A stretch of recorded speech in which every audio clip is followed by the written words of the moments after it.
welcome everybody.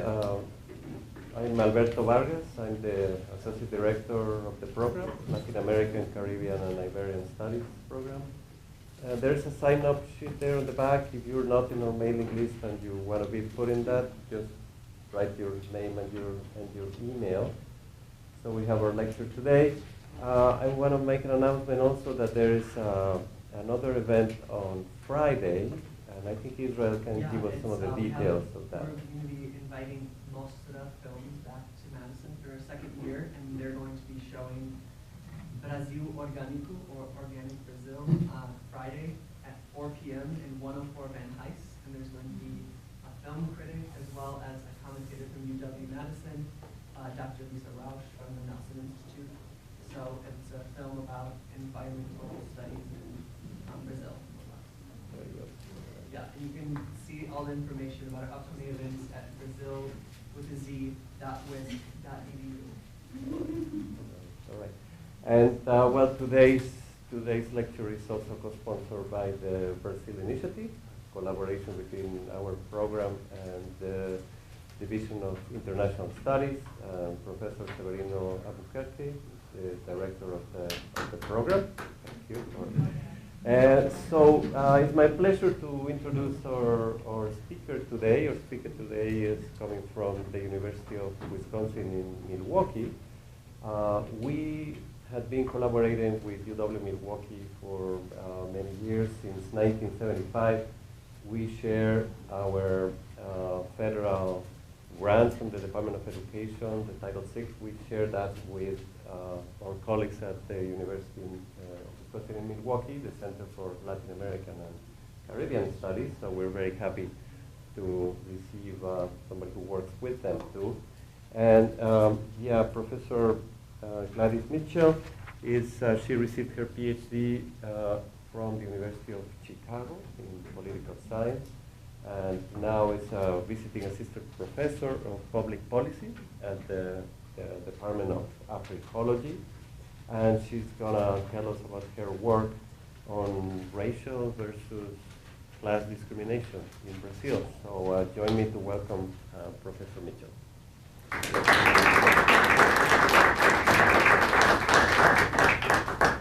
All right, so thank you for everyone who helped to organize this. So Professor Alberto Vargas, Professor Severino Albuquerque, and also Angela for all the logistics. That was extremely helpful.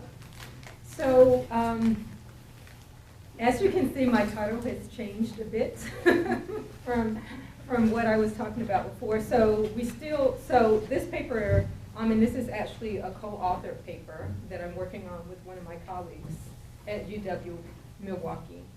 So we are still talking about race, but in this version, now we're not talking about class discrimination. But I can mention that at the very end if there are some questions. So there is that change. I just want to mention that. This is going to be pretty informal. But still, hold your, if you can hold your questions to the end. So today I'm talking about occupational prestige, skin color in Brazil. So first I just want to talk a little bit about the current state of racial politics in Brazil. In 2004, the first state university implemented affirmative action policies, and this was in Rio, the State University of Rio. In 2012, President Dilma Rousseff enacted legislation that all public federal universities should enact quotas in proportions to state demographics. And public universities are free in Brazil. These are the top universities. So this is huge. It's a really big deal. And in terms of the proportions, so for example, if your state is 20% Afro-Brazilian, black and brown, preto and pardo, then you should enact quotas in that proportion. This is also open to public school students. So there are quotas for students that came from public schools, which in Brazil tend to be the lower quality schools. There are also quotas for them. Black movement activists have advocated for affirmative action policies and black rights throughout history, but a lot of people date this from the 1930s. And then also in 2003, all schools have to teach African and Afro-Brazilian history. So this is when you're thinking about, elementary, middle, and high school. This was enacted in 2003. So again, I'm not going through the entire history of race in Brazil, but I just want to point out this is kind of the current state of racial politics so that you can actually see that this is on the agenda, that politicians, political elites are acknowledging racism and discrimination in society, and not only that, but they are actually legislating racial policies for the Afro-Brazilian population. As I said before, when we think about formal black movement activism, we can trace that since the 1930s. A lot of this was largely led by Afro-Brazilian middle-class people. So again, not exclusively, but when you look at those formal organizations, they were. So if you think about the United Black Movement, if you think about Abdias do Nascimento's movement, the Black Experimental Theater, the Black Brazilian Front, again, these more formal organizations were led by a lot of educated and middle-class Afro-Brazilians. However, today activism takes place in many forms, so it goes beyond just middle-class Afro-Brazilians. So there's evidence in some of the work that I have done in political campaigns, some Afro-Brazilians, and this is for people who, some people have actually won, but some people they know they have no chance of winning, but they use it as an opportunity to talk about discrimination, to talk about racial discrimination. So as they, say, is to conscientizar, to make people conscious of some of these issues. There has also been black women-led grassroots activism. So again, getting at lower income people, but people organizing as black women. And so I'm citing Kia Caldwell's work as well as Keisha Perry's work in Salvador, where she talks about black women in the Gamboa de Baixo neighborhood in Salvador that organized against the land grab. So, but again, organized as black women. Jaime Alves has done some work in Sao Paulo, looking at how black women have organized against police killings, often of their sons. And that's pretty recent. The Mothers of May is the group in Sao Paulo. Hip hop. So Derek Pardue has done work on the role of hip hop, reaching lots of black youth, usually in the periphery. So youth that often feel marginalized, but they talk about the issue of racial discrimination. And then Salas Santos has done work on the NGOization of black activists. So this is black activism being incorporated into more formal organizations. I haven't seen any work on this, but I point out also social media as another form of black activism today. So this is just one example, Bloqueiras Negras. So black women, Afro-Brazilian women, talking about a number of issues from natural hair to black feminism. But again, it's a way, again, to talk about racial issues, to talk about discrimination as based on race and not only color, which is more of what you saw in the past. Kristen Smith has some excellent work in a book coming out in 2016 where she talks about youth-led activism. And so there's a theater group that she focuses on in Salvador, led by black youth, and they address the issue of racism. And so they use it as, well, racism and police brutality, but they use this as an opportunity to teach people about racism.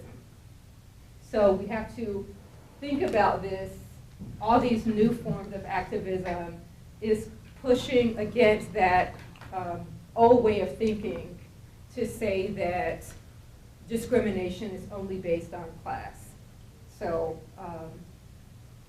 so that's why I think it's important to kind of highlight this. So coupled with racial policies, there are and different forms of black activism, they can raise racial consciousness of Afro-Brazilians regardless of class. And the reason I'm pointing that out is because of what I'm going to talk about in the presentation, right? So it's not just limited to middle-class Afro-Brazilians knowing about the issue of racial discrimination. So this is the hypothesis. Afro-Brazilians in high-status occupations are less likely to acknowledge racial discrimination than Afro-Brazilians in low-status occupations. The reason that this is the hypothesis is based on sociological work, or work from sociologists. So this is just a quote I want to read, and then I'll talk about her actual work. If somebody discriminates, I see that this person is not prepared. It's not a person who has a formation and education. It happens sometimes with people who have education that has a formation, but in those cases, it is part of their nature, because that person was raised with discrimination in this way and does what he learned. So this is an Afro-Brazilian man that's quoted in Angela Figueiredo's work, and her work was about Afro-Brazilian professionals, middle-class people in Salvador. Salvador is 80% Afro-Brazilian, but one of the, I think if not the first, maybe the second city with the highest inequality between Afro-Brazilians and whites, when you look at the kind of top largest cities in Brazil.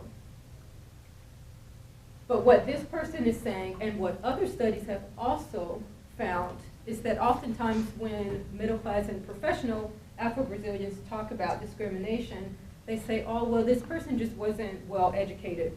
And when they say that, they're saying well-mannered. And they usually are talking about someone that they don't know.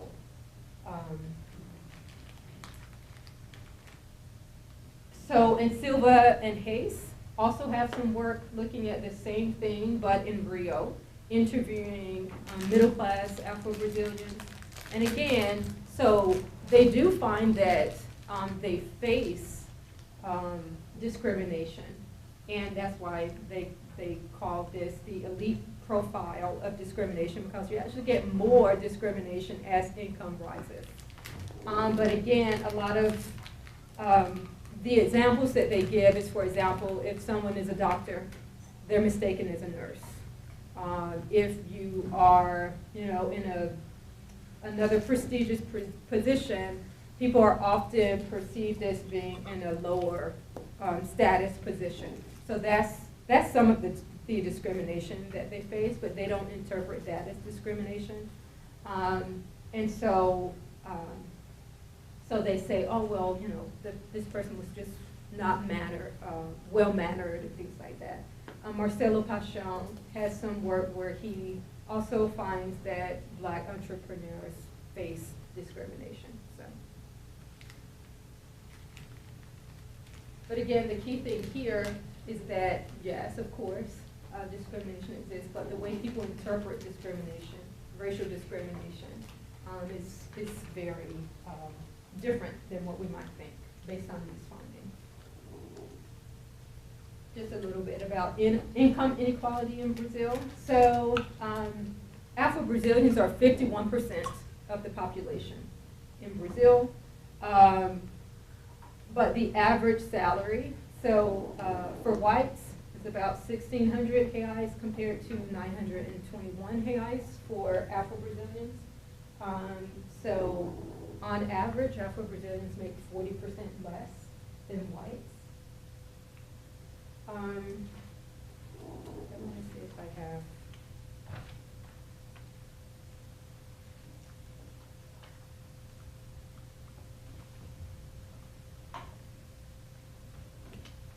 So I'm just going to read this. And again, this is talking about income inequality for kind of higher status Afro-Brazilians. And this is from Stanley Bailey's work. Hence, we find that the salience of race as a basis for social closure that affects individual earnings is uneven. Moreover, we locate the position in the income distribution at which that closure becomes especially onerous for non-whites, in the top 10 to 20% of the income structure. Whereas Tejas suggests a glass ceiling effect in Brazil, in which the direct and indirect effects of race restrict the entrance of non-whites into the middle class. Our analyses suggest a more elite barrier of white social closure. Notably, our results echo the findings of Grotsky and Pager that U.S. blacks face greater wage inequality in higher positions of the occupational earnings hierarchy. So what he found basically is something very similar to what you find in the U.S. The higher income jobs or more prestigious jobs, you actually get more income inequality. So again, a lot of this is about how people actually interpret it. We know, we can look at the data and see that yes, there's huge inequality based on class, or within these class levels in Brazil. So even for people in prestigious jobs. So the methodology that we use here is the Latin American Political Opinion Project, based at Vanderbilt University, and we're just looking at the Brazil set here. It's a national sample. You have both urban and rural areas included in the survey. And of course, if you want more details about the survey, you can always just look that up on Vanderbilt's website. So what I'm doing today is we are actually going to run our analysis again. So I have some numbers, but these are based on the old analysis. We changed some of these, and hopefully anyone in the audience can help us with these. Because one of the problems that we are having is making sure that we actually rank the occupations correctly. So I'm going to give some descriptive results, and then for our actual analysis, I'm not going to report those numbers. I will just give you the general trends that we find in the data. So what do we find with the survey question, acknowledging discrimination? So this is the survey question. Within the last 5 years, have you sometimes felt discriminated or treated badly in an unjust manner based on your skin color? So for blacks or pretos, 13% say a lot, 14% say sometimes, 16% say few times, and then 57% say never. For browns or pardos, only 2% say a lot, 4% say sometimes, 6% a few times, and then you can see here, huge discrepancy. 88% of browns say they have never faced skin color discrimination in Brazil. And you can see the difference between the two groups. But so throughout the presentation, when I say Afro-Brazilian, I'm referring to both groups, unless I split it up just like I just showed you. But this is something that I think is very important. The other thing that's really interesting is actually when you look at U.S. data, you would think that for African Americans, when you ask this question, have you experienced discrimination? Most people, would think it would be like 90%, but it's actually not. It's much lower than you would expect. From what I remember, it was maybe 55%. It's still very interesting to me. But then when you look at the question, is there discrimination against blacks or African Americans, then you get a huge percent, over 80%. But you also get something similar in Brazil. So in general, it appears that not only in the U.S., but also in Brazil, people are less willing to say they have actually experienced discrimination.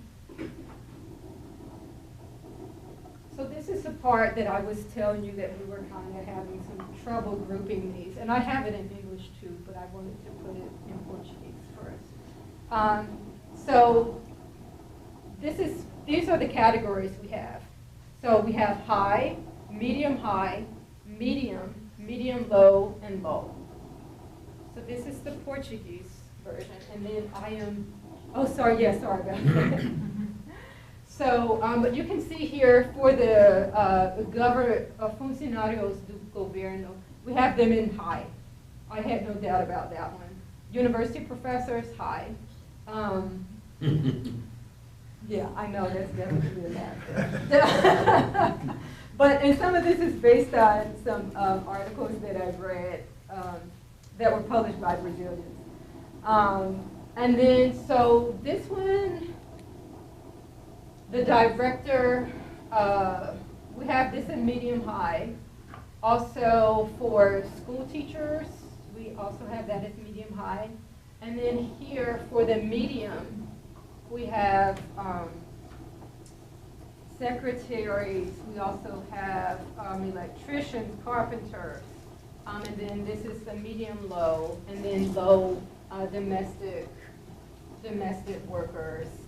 And I'm just going to go ahead and flip to the English version. So these are the raw numbers.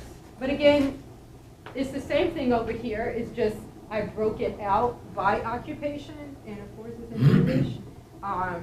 So again, if anyone thinks that we should change some of these, please let me know. Because this is actually the new ordering by occupation. There were at least 2 that we changed. And so that's why we're going to do the analysis again. But again, so what I wanted to point out here is when you look at specialized workers, machine operators, and then street vendors, this is where you get some of the largest numbers. And again, these are the raw numbers for both blacks and browns. Street vendors, 101 for browns, 22 for blacks, and then for specialized workers, 22 for blacks and 93 for browns. And then after that, kind of the, I guess, second most popular category for browns would be support personnel, which is kind of medium status is what we have. And then 12 for blacks in that one. And for domestic workers, we have 12 blacks and 50 browns. This is the one we had a question about, the agriculture. So there are 2 categories for agriculture, and the only difference is that one is owner of land. At first we had that one in the low category, but then we put it in medium low, thinking that if someone owned their own land, that's perhaps more a higher status than if you were just working on someone's land. But you can see 56 browns in that category, and then 5 blacks in the owner of land. So again, just to kind of recap what we are actually testing and interested in. So the dependent variable is discrimination based on color. So according to occupational prestige, are you more likely or less likely to acknowledge skin color discrimination? That's basically the big question. So these are the variables that we consider. Occupation, grouped by prestige, which is what you all saw. Income, province, skin color, and this is actually, they have an actual skin color palette, so that's what I'm talking about with skin color. Gender, education, urban versus rural, and then the race or color that the respondent identified as. We're only looking at Afro-Brazilian, so it's either preta or parda. And then we have a work experience variable, which was calculated with age.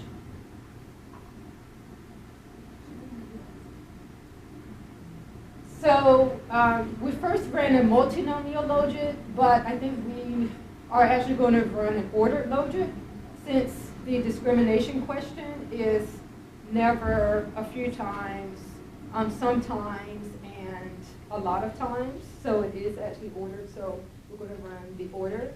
But I'm reporting the multinomial logit results. And again, these are just our general trends, so I'm not putting our numbers up here. So in terms of what are these statistically significant variables, so yes, skin color, that's not surprising. So the likelihood of reporting that one has experienced color discrimination increases as skin colors are darker, right? So darker skinned Afro-Brazilians are more likely than lighter skinned Afro-Brazilians to report experiencing color discrimination. Gender, this one is kind of interesting to me. Afro-Brazilian men are more likely than Afro-Brazilian women to report they never experienced color discrimination.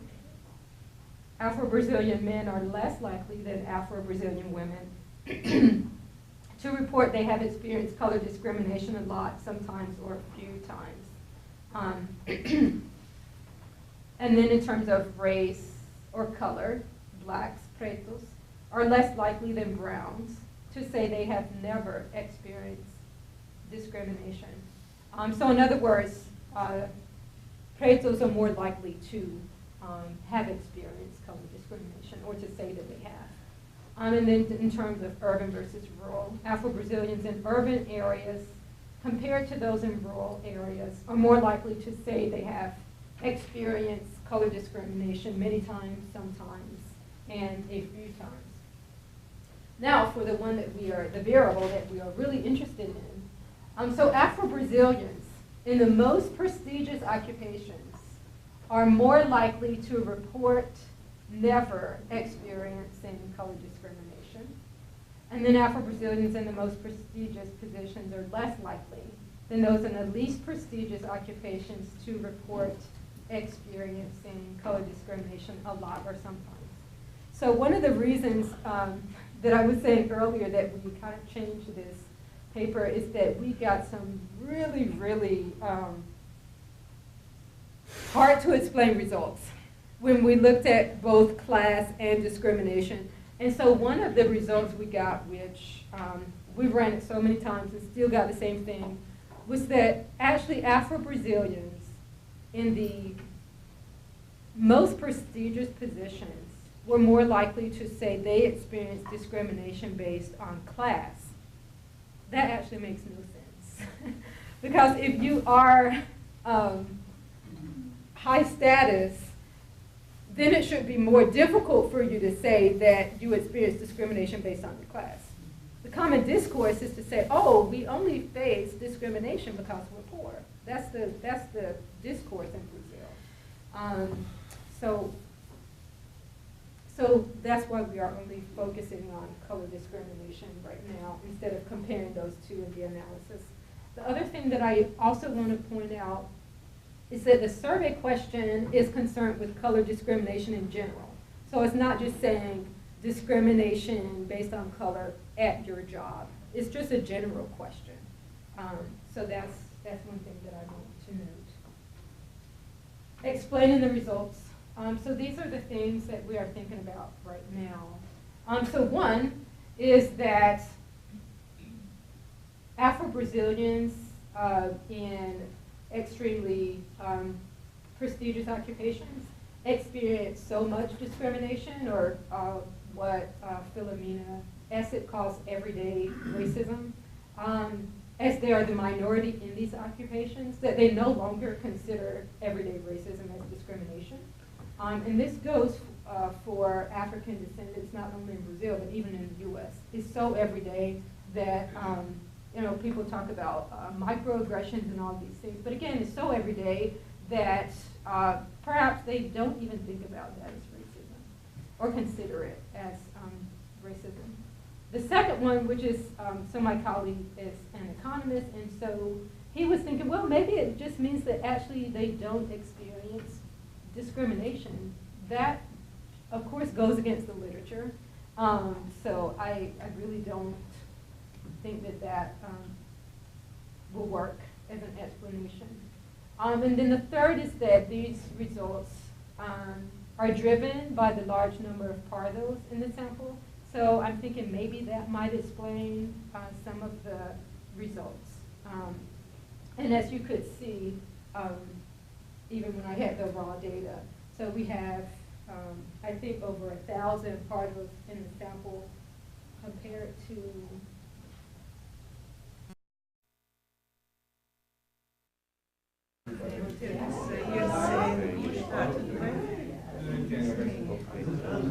Welcome everybody. I'm Alberto Vargas. I'm the Associate Director of the program, Latin American, Caribbean, and Iberian Studies program. There's a sign-up sheet there on the back. If you're not in our mailing list and you want to be put in that, just write your name and your email.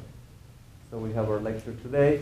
I want to make an announcement also that there is another event on Friday, and I think Israel can give us some of the details of that. We're going to be inviting Mostra Films back to Madison for a second year, and they're going to be showing Brasil Orgânico, or Organic Brazil, Friday at 4 p.m. in 104 Van Hise. And there's going to be a film critic as well as a commentator from UW-Madison, Dr. Lisa Rausch from the Nelson Institute.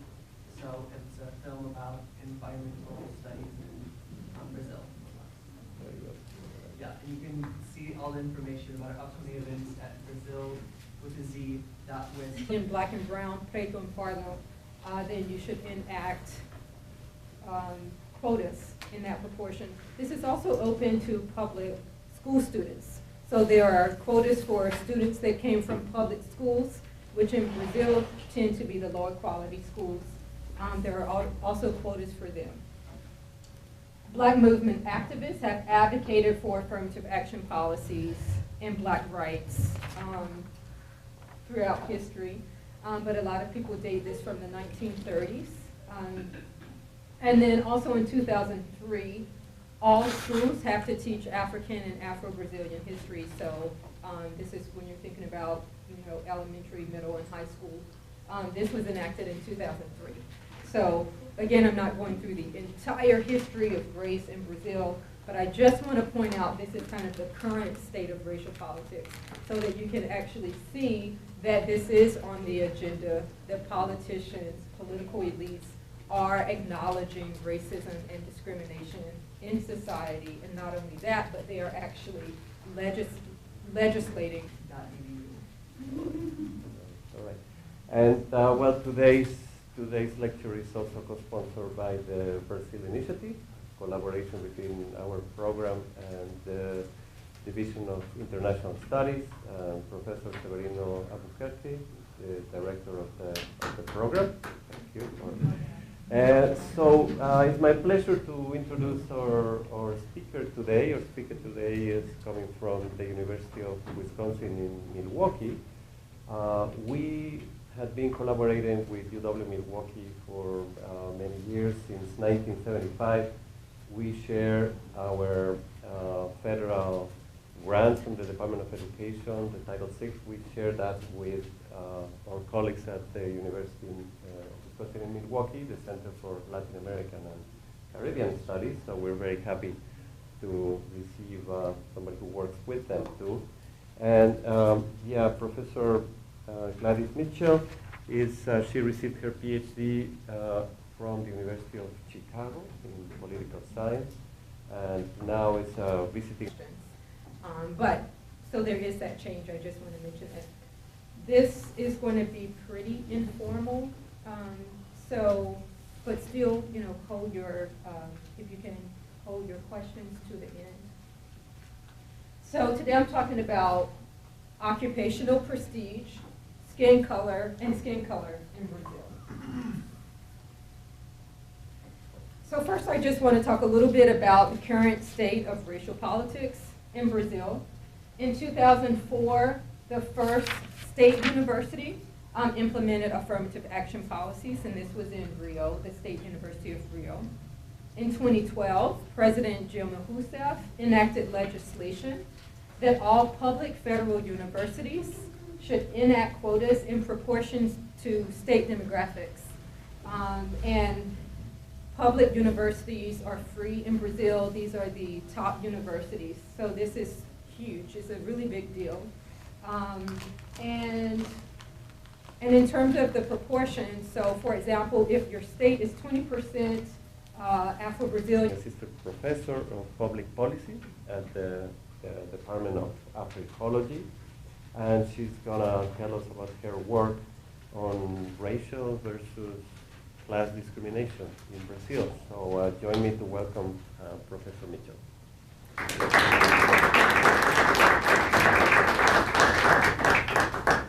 All right, so thank you for everyone who helped to organize this. So Professor Alberto Vargas, Professor Severino Albuquerque, and also Angela for all the logistics.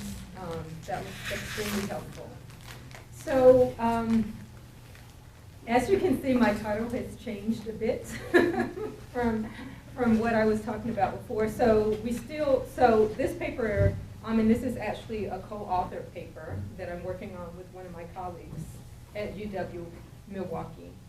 So we are still talking about race, but in this version, now we're not talking about class discrimination.